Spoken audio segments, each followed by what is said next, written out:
Stories. The state's going hard and fast to keep the Delta variant of COVID-19 from spreading. Experts say Malaysia had little choice but to extend its lockdown indefinitely. Authorities not giving up in the search for survivors in the Miami apartment rubble. And warnings to keep cool as the US and Canada suffer through a blistering heatwave. You're watching The World.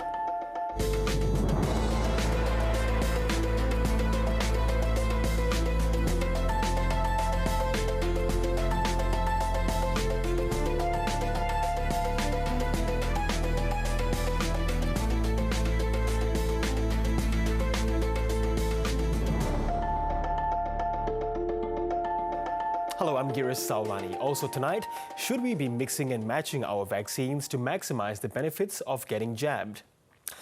Well, parts of southeast and northern Queensland have entered a 3-day lockdown tonight. They join anxious New South Wales residents, millions of whom remain under stay-at-home orders until next Friday. In the Northern Territory, another 2 infections have been reported as the Central Australian mine cluster grows. And despite WA's Perth and Peel regions entering a lockdown today, there have been no new cases in the state. Now, confirmation an unvaccinated hospital worker testing positive to the highly infectious Delta strain was in the Queensland community for 10 days prompted a major response. Millions of Queenslanders masked up this morning as new restrictions came into force, but worse was to come. The risk is real. And we need to act quickly, we need to go hard, we need to go fast. The lockdown was sparked by 2 new cases of community transmission. One case is a miner from Ipswich who tested positive to the Delta strain after returning from a Northern Territory mine. The main case of concern is a 19-year-old casual receptionist from Brisbane's Prince Charles Hospital who worked just outside the COVID ward. She wasn't vaccinated by Queensland Health. The Premier has ordered an investigation. I am absolutely furious about this. The woman from Sandgate was infectious in the community for 10 days from Saturday, June 19. She worked at the hospital early last week, then travelled to Townsville and Magnetic Island with her family before returning to Brisbane on Sunday. 2 of her family members who live in the same household are unwell, so we're urgently testing them, of course. And one of her close friends is unwell, so we're urgently testing them. Now 11 local government areas in the southeast and Townsville City, Magnetic Island and Palm Island are in lockdown until 6 p.m. Friday. I know this is going to be tough for a lot of families. I apologise for that. Business owners say the lack of financial support makes this lockdown tougher. We did get some of the like JobKeeper and that sort of thing last year, but there's nothing out there this year.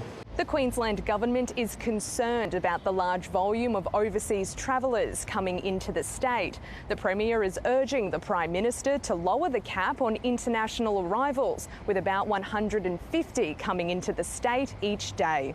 Our international borders are supposed to be closed, but every week thousands of people are allowed to travel. But for now, it's this traveller within the state that has Queensland on a knife edge. Rachel Rieger, ABC News, Brisbane. The New South Wales Premier is sounding a note of cautious optimism about the outbreak there, saying it appears to be under control. Another 19 people have become infected, all but 2 are linked to known clusters. But authorities are still worried about people breaking the rules. Here's Ashley Raper.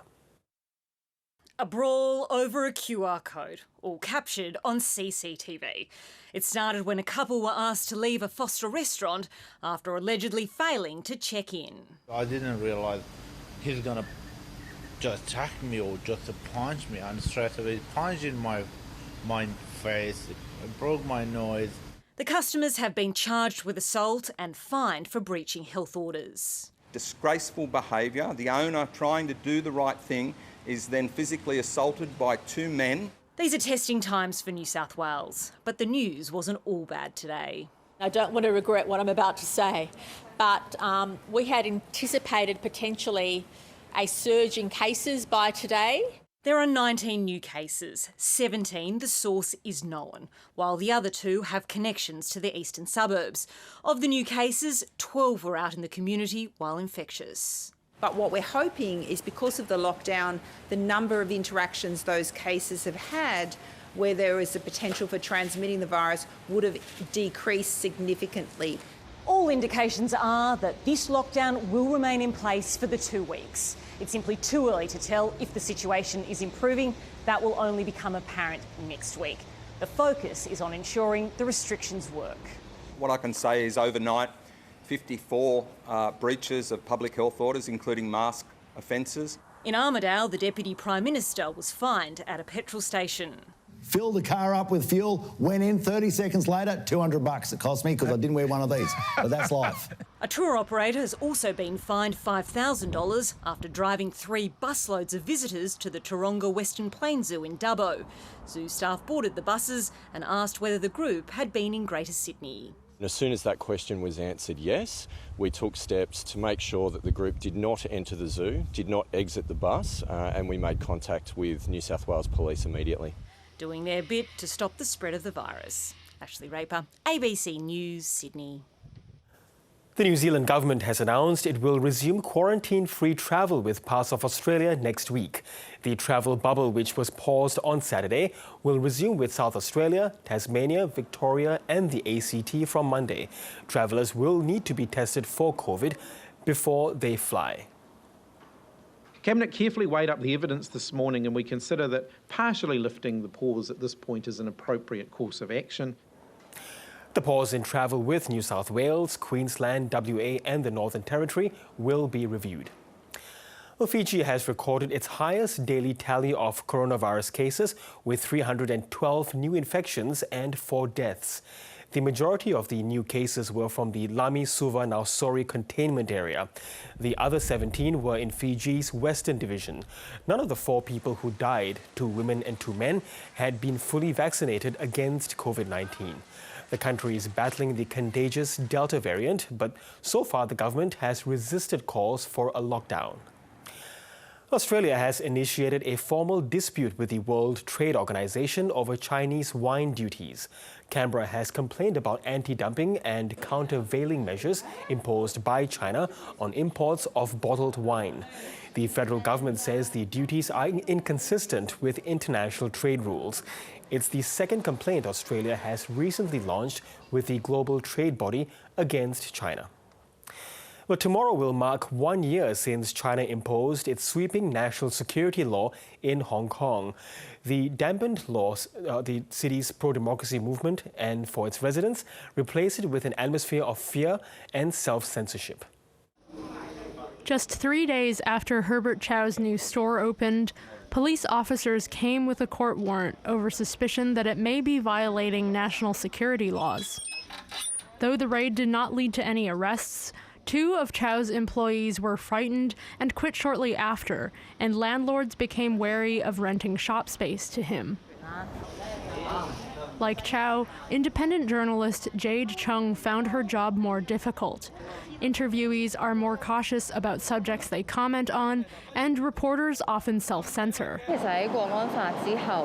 After the enactment of the national security law, journalism has definitely been affected.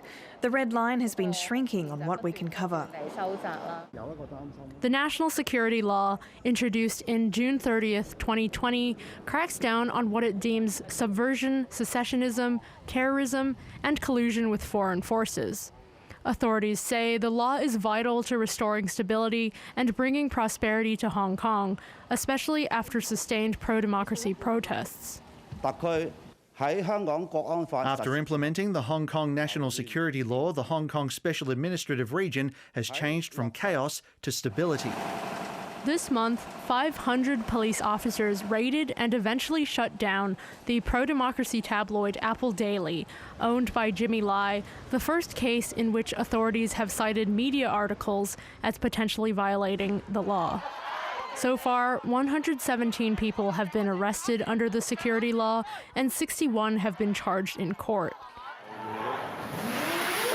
The trial of the first person to be arrested under the law, a 24-year-old motorcyclist facing a possible life sentence, began last week without a jury.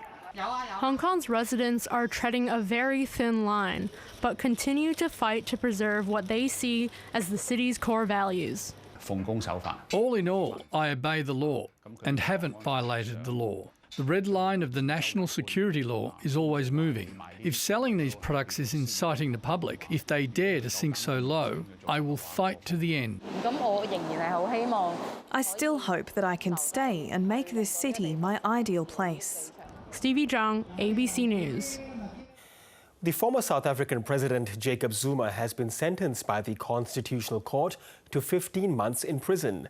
Zuma was asked to testify before a judicial panel that was investigating corruption during his 9-year rule. Now, because he denied this order, he has been found guilty of contempt of court. Zuma served as the 4th democratically elected president of South Africa from 2009 until his resignation in February 2018. Buildings over 40 years old in Miami-Dade County in the U.S. are facing scrutiny after the collapse of a residential complex which was built in 1981. The death toll has risen to 11, while the number of missing people has risen to 151. Miami-Dade County has begun a 30-day audit and recertification of buildings over 5 stories that were constructed 40 years ago or more. Authorities say they will move swiftly to fix any problems. Authorities in Indonesia are considering whether to impose a full lockdown or tougher measures to stop the escalating spread of COVID-19. Emergency talks have been underway in Jakarta as the country enters its worst phase of the pandemic so far. Indonesia correspondent Ann Barker reports. These are the latest scenes in Indonesia's COVID crisis. As infections surge to unprecedented levels, demand for oxygen is soaring. Families of patients turned away from hospitals that are already full are buying their own oxygen tanks to care for them at home. We brought our son to the hospital and waited for 2 hours to get into ICU. He had tested positive, but the hospital told us to just give him some medicine first, as the hospital is full. The rush on oxygen tanks is not only adding to the strain on hospitals in the capital Jakarta, it's driving the price of oxygen sky high. We've been looking around at every shop in Pramuka to find oxygen cylinders, but they're all sold out. Then apparently they still have oxygen cylinders here, but the price now is way more expensive than usual. The Red Cross says Indonesia's COVID surge is now verging on a catastrophe as the more infectious Delta variant becomes more rampant across the country and hospitals struggle to cope. Daily infections above 20,000 have forced many hospitals to treat patients in tents or even outside. Countless more are left to die at home. Yesterday we took him to the hospital, but there were no beds available. There was also no oxygen, so we took him home and we bought oxygen tubes and treated him at home. Indonesia is desperately trying to ramp up vaccinations to bring the spread of the virus down. Health authorities are hoping to immunise up to 2 million people a day by August. But in a country of 270 million, it's still not fast enough. The health minister is among many experts pushing for much tougher measures on social distancing. Key leaders in the government have been in talks for much of today to discuss whether Indonesia, or Jakarta at the very least, needs a full lockdown, something that's never happened yet. But officials say it's something they still can't agree on, and there's unlikely to be a decision until tomorrow. Ann Barker, ABC News.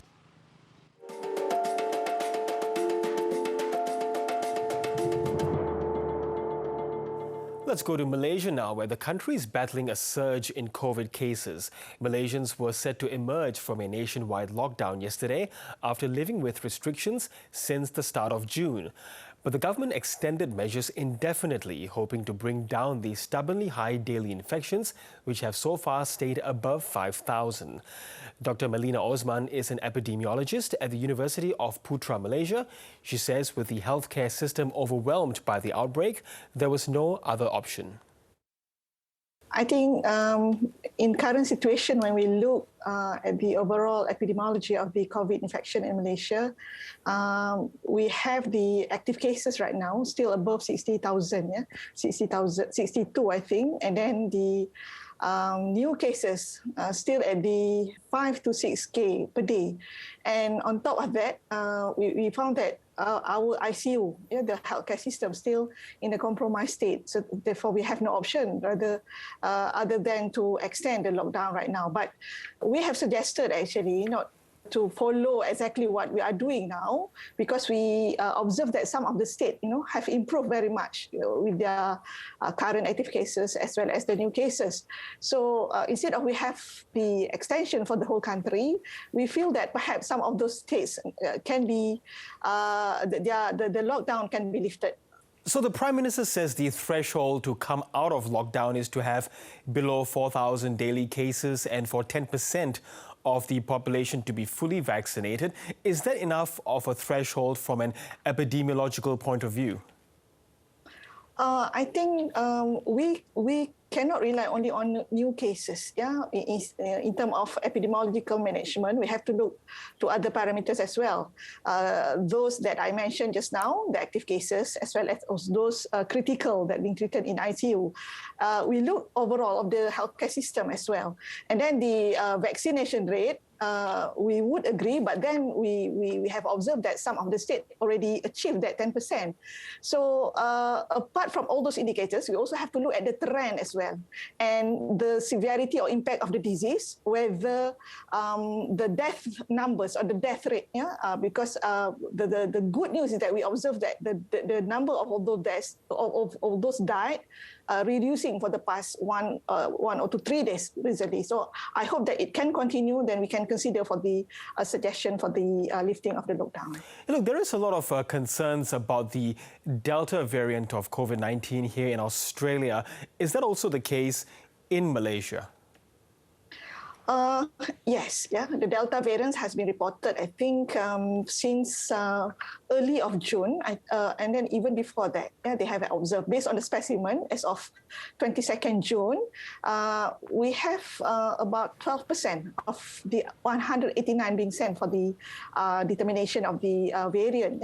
So basically, we identify Delta variant contribute to the current epidemiological burden of the COVID infection in this country. But the exact proportion, I'm not sure, because it needs, all the sampling to be done appropriately so that we knew the exact amount of the proportion.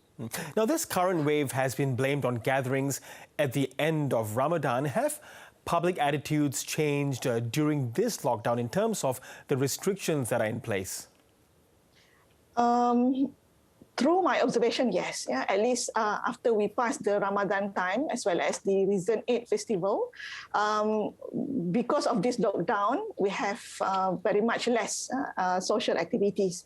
But for your information, our current MCO third version, or 3.0, is very much different compared to what we had undergone in last year, where we have the MCO 1.0. Currently, we still have about the, I think, more than 150,000 of the industries being allowed to open and operate normally, so that we have about 2 million of the workers that being out there, so that perhaps these numbers still contributing for the current clusters, as well as some of those new cases that being detected in community.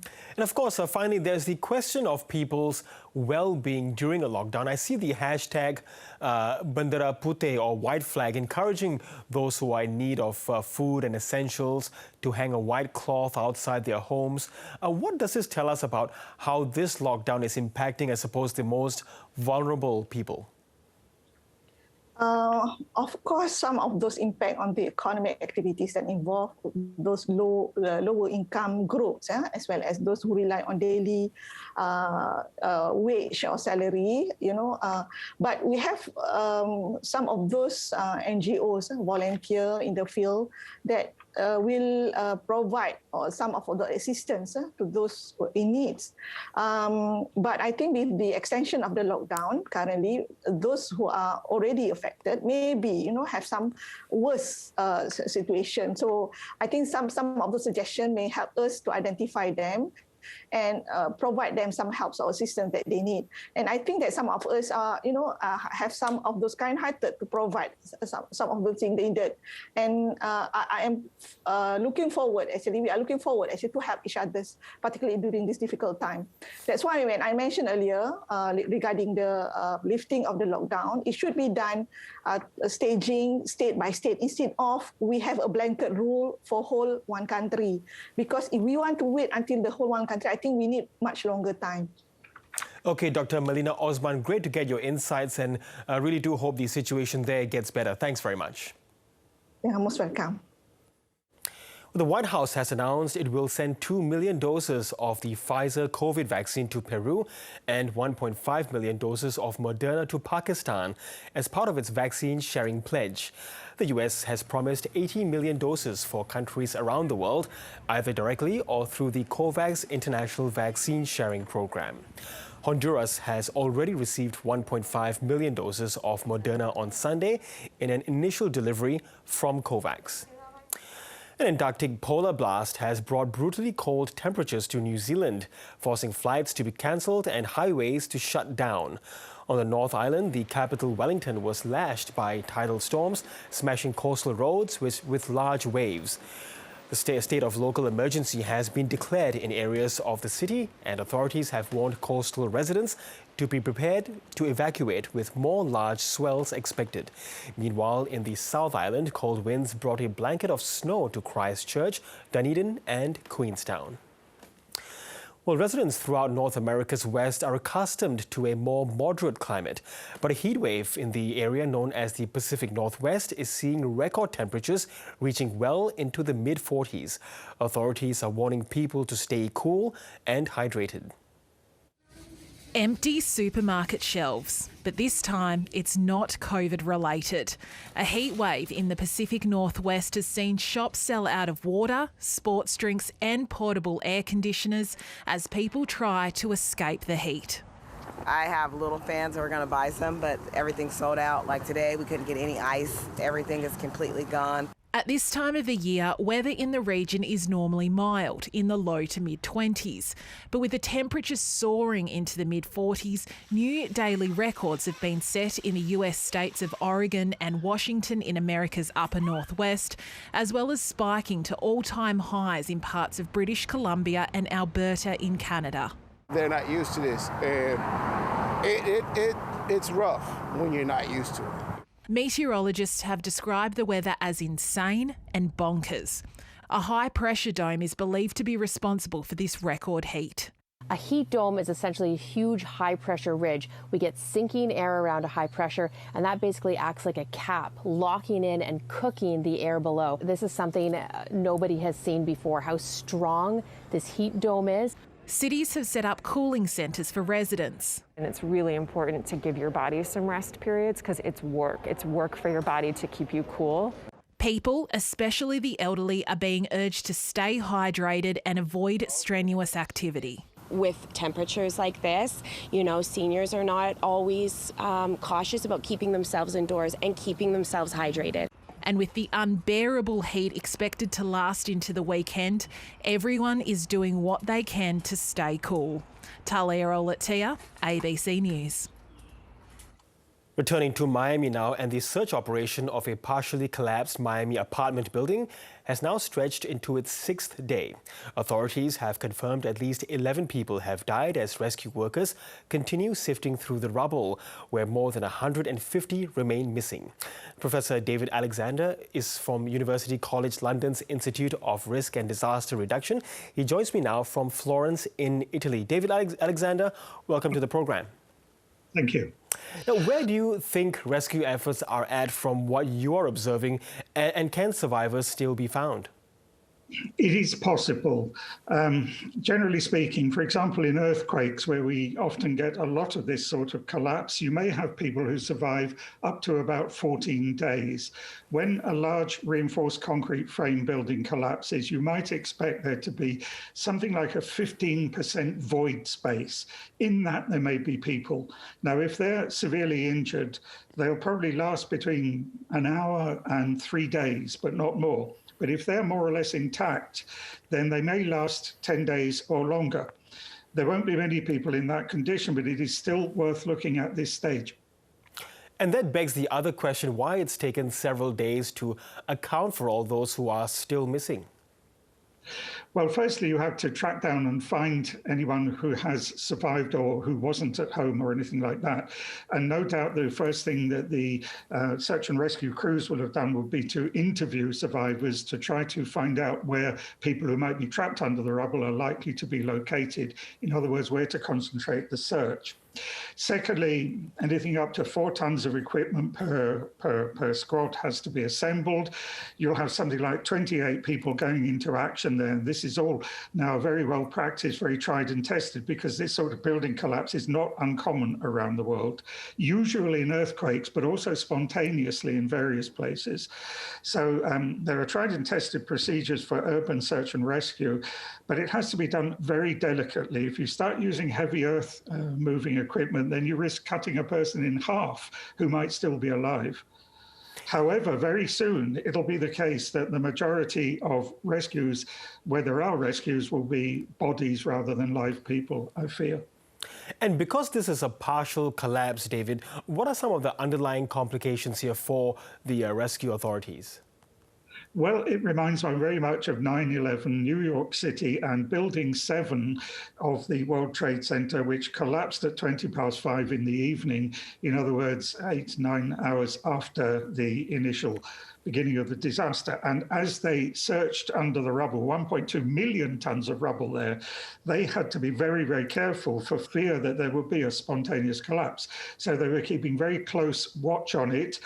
They had procedures available immediately to evacuate the rescuers if it should begin to teeter. And no doubt they'll be doing exactly the same in Miami. But they are pretty used to this. Yeah, so from where you are sitting, what are the next steps in this emergency? What do you foresee happening over the coming days? Well, I think they'll continue for a while longer, this round-the-clock search for people trapped under the rubble, which, as I say, will turn into a search for bodies. They'll attempt to get out all the bodies, and then they'll start to use heavier equipment to move the rubble itself. And that will then turn into an investigation of why all of this happened, probably a judicial investigation as well. So we might regard this as a potential crime scene after the emergency phase has died down. And at that point, they'll be able to move large pieces of rubble, for example, plates of concrete or concrete beams. But if they do that right now, and if anyone is alive and trapped under the rubble, then they risk the pieces of concrete falling apart, and that might have a very injurious effect on whoever's trapped. Let's remember that in the Haiti earthquake, where we had a very large but unknown number of people who were trapped, after day 5, only 9 people were rescued alive. And in the World Trade Center collapse in 2001, very few people were rescued at all. Indeed, almost no one, because the kinetic energy of it and the spontaneous nature of the collapse was so enormous. There simply wasn't the chance to rescue people. But here there is still a slim chance. And are we closer, in any sense, to finding out what really happened, what caused this collapse? Well, that will be the subject, no doubt, of meticulous investigation.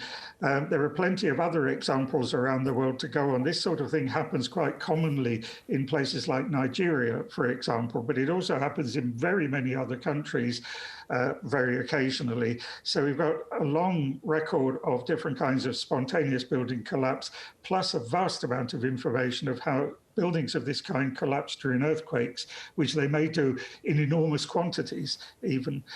So there'll be an engineering investigation of exactly what was wrong with the building, exactly how cracks propagated, how drainage was poor, and all the other things that we know something about, but perhaps not the entire story at this moment.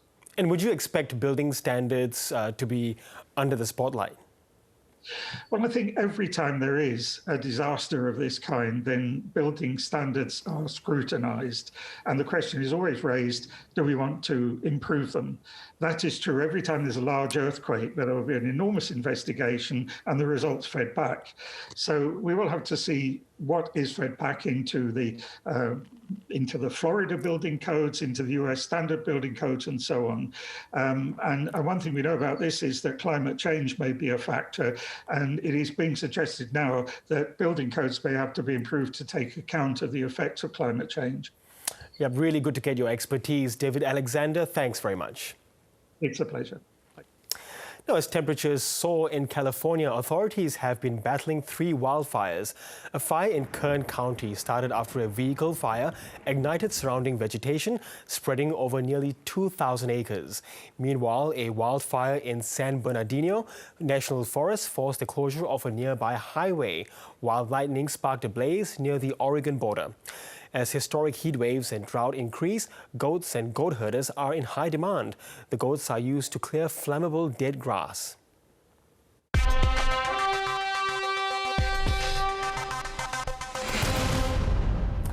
To One in the World, and it's probably the oldest reporting cliche there is, a story about a cat getting caught up in a tree. But trust us, this one is worth it. Now, this vision, captured by the Tulsa Fire Department in the U.S. state of Oklahoma, shows one of its crews being called out to help a man who became stranded up a tree while trying to rescue his cat. The Ladder 27 crew say they arrived at the scene, and after assessing that neither the man nor his feline friend could get down safely, they used their extendable ladder to help them out. Now, the man is seen walking gingerly down the ladder to safety, and yes, his cat has also escaped unharmed. Courage certainly counts in life, but sometimes you just have to leave it to the professionals.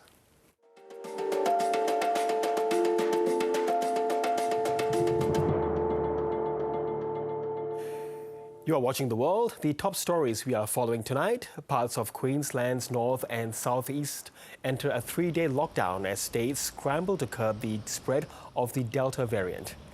Fiji records a record daily tally of 312 new COVID infections, but resisting calls for a lockdown. And former South African President Jacob Zuma is sentenced to 15 months in jail for contempt of court during a corruption inquiry. Returning to our top story, and cities and regions across 4 states and territories are now in lockdown, with new COVID infections emerging across the country. Tonight, southeast Queensland, Townsville, Magnetic Island and Palm Island have all entered the 3-day lockdown. 2 new cases were recorded in Queensland, including an unvaccinated hospital worker who may have been infectious for a week. Perth and the adjoining Peel region also went into lockdown last night. WA, though, recorded no new infections today, but that was worried that a case identified yesterday got the virus through fleeting contact. The biggest outbreak is still in New South Wales, with 19 new cases recorded. But its Premier Gladys Berejiklian remains hopeful a potential surge in cases has been avoided. The Northern Territory has recorded another 2 cases, bringing the total from the Central Australian mine outbreak to 9. Meanwhile, Victoria, South Australia, Tasmania and the ACT have all recorded no new cases. As mentioned, around 2 million West Australians woke to the first day of a snap 4-day lockdown today as the outbreak of the highly contagious Delta strain of coronavirus in the northern suburbs grew to 3 cases. And the list of exposure sites is climbing. A quiet city of empty streets as Perth and Peel woke to a snap 4-day lockdown after confirmation an outbreak of the highly contagious Delta strain in the northern suburbs had grown. This full lockdown is designed to act as a circuit breaker, to buy our contact tracers and testing systems time to gain a truer picture of how far this outbreak has spread. A second person was infected with COVID-19 during a fleeting interaction with a physiotherapist who caught the virus in New South Wales. A man in his 30s was dining at a Mindari microbrewery at the same time as the woman, sitting at a different table. The Delta variant is testing our systems and our community like never before. I have faith, however, that we will crush this outbreak, save lives and jobs, and get things back to normal very quickly. Testing lines began before sunrise, with thousands more arriving to be swabbed as additional northern suburbs exposure sites were revealed. I may have been in one of the hotspot areas, so just in case. Just the lines, so massive. I tried to go yesterday after work, but missed the lines. Unions representing doctors and nurses want priority lines at testing sites for health workers. It is crazy for a doctor or a nurse to be sitting in a line for 4 to 6 hours when they could be taking care of patients. Roadblocks were set up to monitor travel in and out of the lockdown regions, and physical distancing saw lines for a COVID jab at the mass vaccination hub spill outside. The first day of the snap lockdown certainly had the desired effect on the CBD. It was very quiet in the streets. It's the third time businesses have been forced to close their doors this year. The business lobby says the pressure is building every time. This lockdown falls during the week, which means businesses like hairdressers, beauticians, nail salons, they will feel the impact particularly, as well as cafes in business districts as well. The government has promised business relief is on the way. But first, the state has to get through 3 more lockdown days. Eliza Lashon, ABC News. The former South Korean prosecutor general has launched a presidential bid for next year's election. Current President Moon Jae-in's Liberal Party has yet to nominate a candidate, while Conservative Yoon Suk-yeol has topped polls for several months. In a press conference, he accused the current administration of corruption. This government not only privatises power, but also tries to extend its reign to plunder the nation. We have to stop the corrupt and incompetent ruling forces' attempt to extend their term and plunder people. All the people and forces who agree here should join forces, and we have to achieve regime change. US troops have come under rocket fire in Syria in an apparent retaliation for airstrikes carried out by the US Air Force near the Iraq-Syrian border. The Pentagon says the strikes targeted facilities used by Iran-backed militia groups to launch drone attacks against American troops in Iraq. US Secretary of State Anthony Blinken told reporters in Rome the action was taken in self-defense. We took necessary, appropriate, deliberate action that is designed to limit the risk of escalation, but also to send a clear and unambiguous deterrent message. Iraq's military has condemned the strikes as a violation of national security, and the militia groups called for revenge. Ethiopia's government has declared an immediate ceasefire in its Tigray region after nearly 8 months of civil war. The battle between government and rebel forces has seen hundreds of thousands of people face the world's worst famine in a decade. The United Nations has warned that food is being used as a weapon of war. Under the ceasefire, farmers will be able to work their land until the planting season ends in September. The Tigray People's Liberation Front was ousted by the Ethiopian government late last year and now say the city is back under their control. Well, a mix-and-match approach to COVID-19 vaccinations is boosting protection against the virus.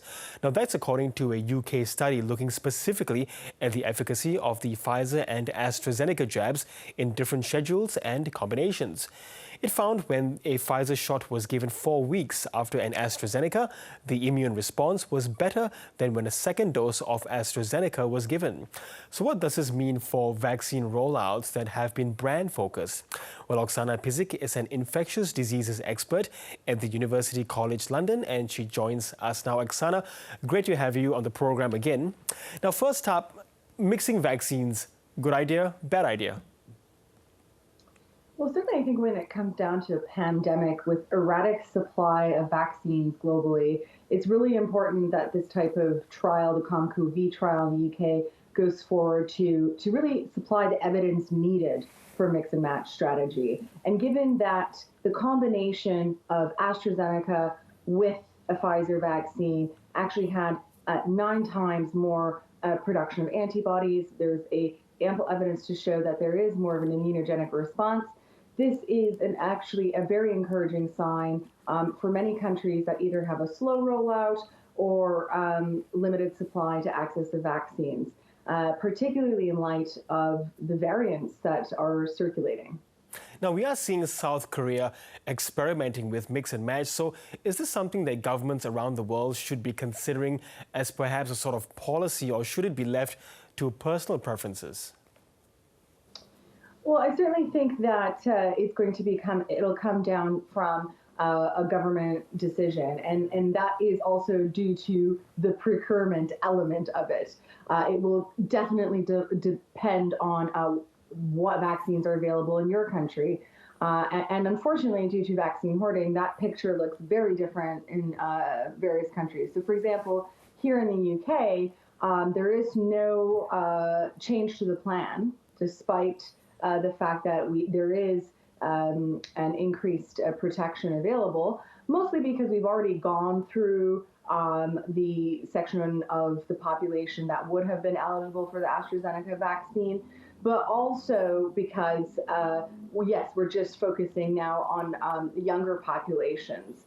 So from that perspective, for now, the UK will not be going ahead with the mix and match strategy, only because we're so far along in that process that it's really down to the members of society who are actually not eligible for the AstraZeneca vaccine here. But other countries, you mentioned South Korea, but there's also Germany, Canada, based on this evidence, who have decided to go forward with this policy now for that greater level of protection. But on the other hand, in addition to having a higher level of efficacy, what we are seeing is a little bit of increase in some mild to moderate side effects. It is also reactogenic.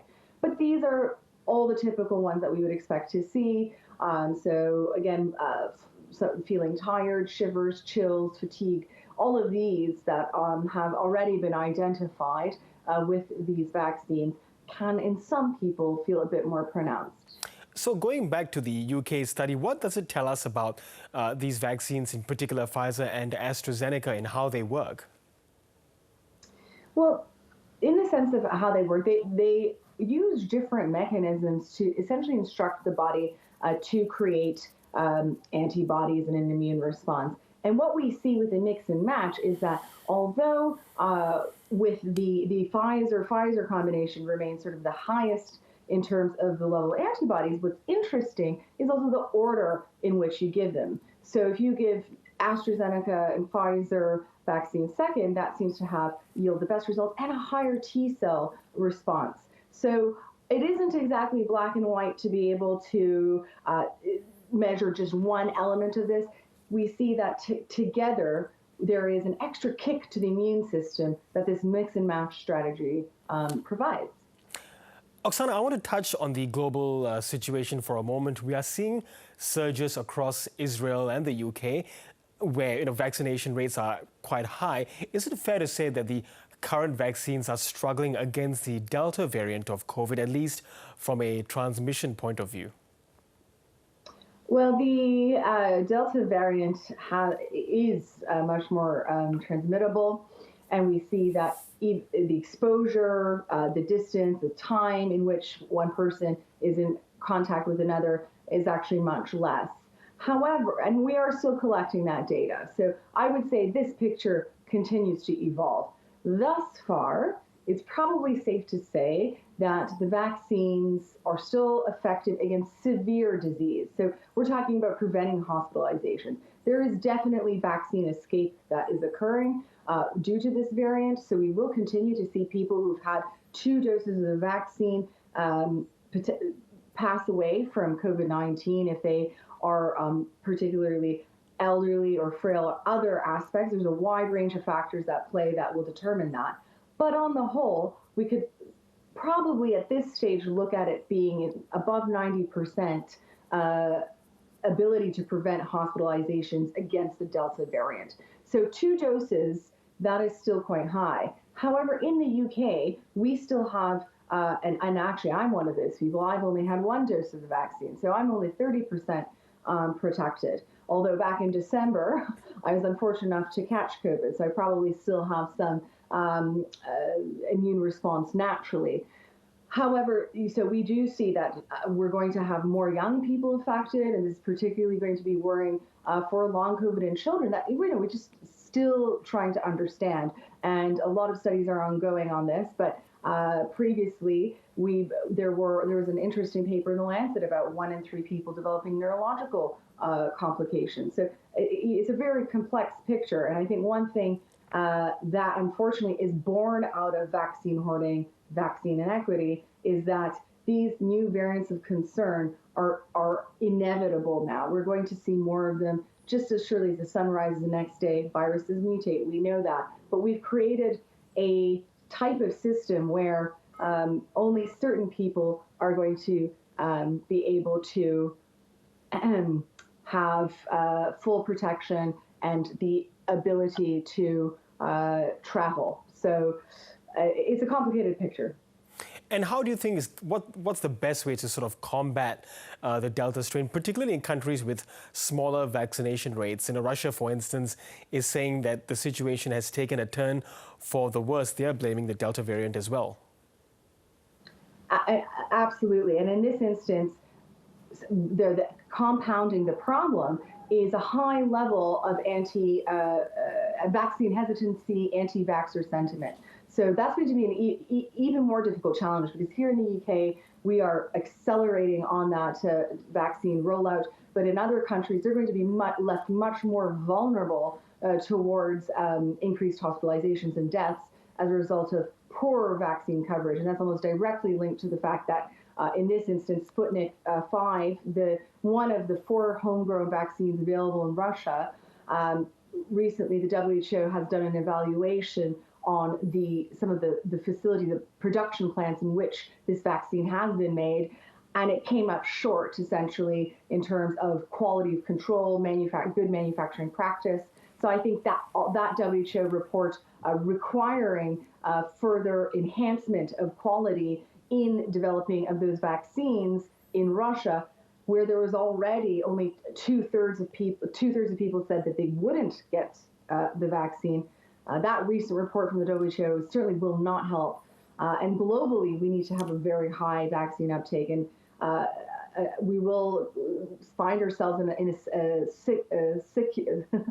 circular position as a result of the fact that there's just such inequity in the amount of vaccines people are receiving. So, for example, in the UK, we have more than enough for each person.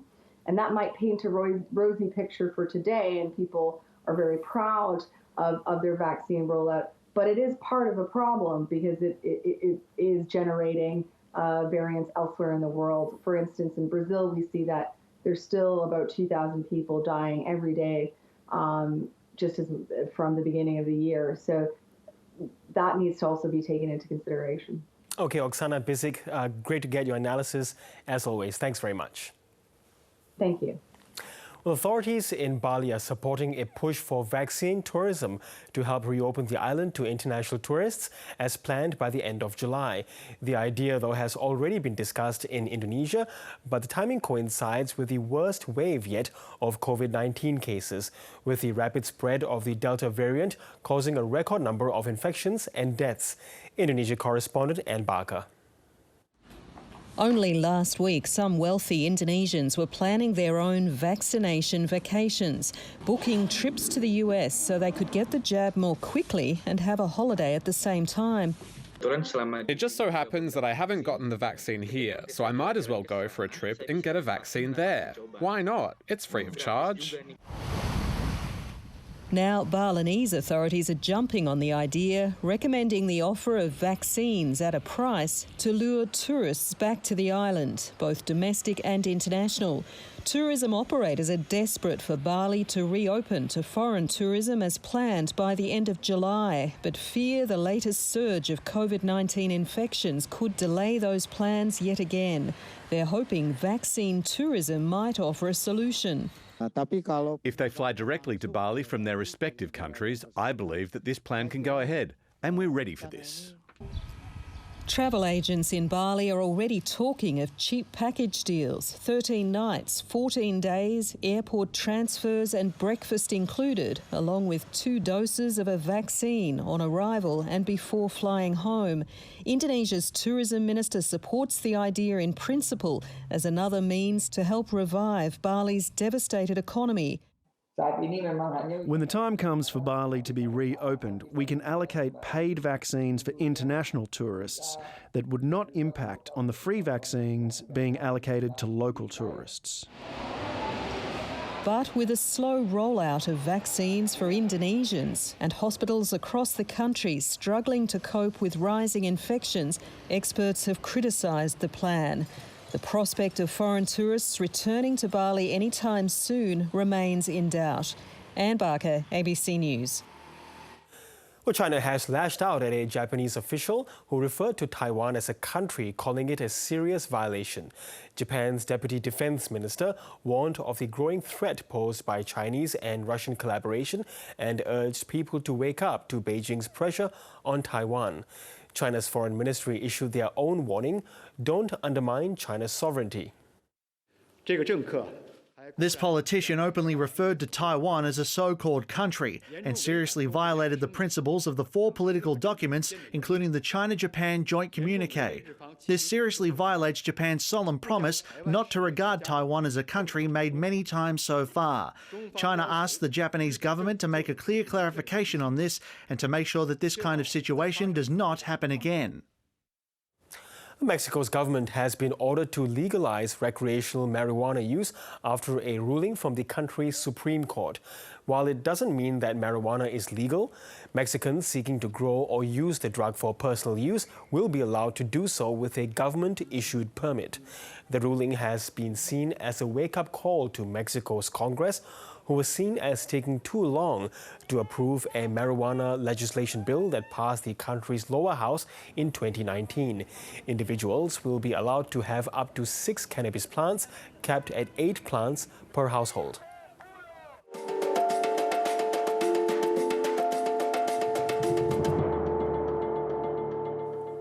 Well, for the first time in 2 years, there is action back on the court in Wimbledon.